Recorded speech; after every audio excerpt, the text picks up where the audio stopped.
Last time మీకు చెప్పాను కదా మనకి మౌంతా ఎఫెక్ట్ వచ్చినప్పుడు అక్కడ ఎయిర్ అది చిన్నది పొంగిందని. సో ఇదేంటంటే పెద్ద ఎయిర్ అనమాట. చూడండి చాలా పెద్ద ఎయిర్. ఇప్పుడు ఏంటంటే కొంచెం తగ్గింది ఫ్లో. ముందేంటంటే మొత్తం ఆ పై వరకు ఉండేదన్నమాట. సో ఆ పై వరకు వచ్చేసింది. ఇప్పుడు ఏంటంటే కొంచెం తగ్గింది వాటర్ అనేది. చూడవచ్చు ఇక్కడ మీరు. సో ఎయిర్ మాత్రం చాలా పెద్ద ఎయిర్. ఇక్కడికి వస్తే చాలా పీస్ఫుల్గా ఉంటుంది అనమాట. పక్షులు ఆ సౌండ్లు అవి వినిపిస్తూ ఉంటే చూడడానికి అండ్ వినడానికి కూడా చాలా బాగుంటుంది. పీస్ఫుల్గా ఉంటుంది అనమాట. మైండ్ చాలా రిలాక్సేషన్గా ఉంటుంది ఇక్కడ. అందుకే నాకు ఎప్పుడైనా కొంచెం మైండ్ రిలాక్సేషన్ కావాలంటే ఇక్కడికి అలా వస్తూ ఉంటాను అనమాట. ఇది మా సైట్ దగ్గర నుంచి ఒక 1 కిలోమీటర్ దాకా ఉంటుంది అంతే. 1 కిలోమీటర్ వస్తే కొంచెం కిందకి దిగాలి. రోడ్ కిందకి దిగితే మనకి ఎయిర్ అనేది ఉంటుంది అనమాట.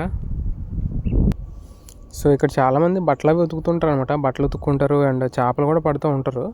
చేపలు పడడానికి కూడా చాలామంది వస్తూ ఉంటారు. ఎందుకంటే మీకు అక్కడ చిన్న కాలువ ఉందని చెప్పాను కదా. ఆ చిన్న కాలువలో కూడా చాలా చేపలు వస్తూ ఉంటాయి. అండ్ దాని నుంచి ఆ వాటర్ అంతా మనకి ఇందులోనే కలుస్తుంది. సో ఇందులో అయితే ఇంకా చెప్పక్కర్లేదు. చాలా పెద్ద ఏరు కాబట్టి ఇందులో ఖచ్చితంగా బోలెని చేపలు అయితే ఉంటాయి. సో ఇది వీడియో. సో వీడియో నచ్చితే లైక్ చేయండి. మీ ఊర్లో కూడా ఇలాంటి ఏరియా ఏదైనా ఉంటే కింద షేర్ అయితే చేసుకోండి.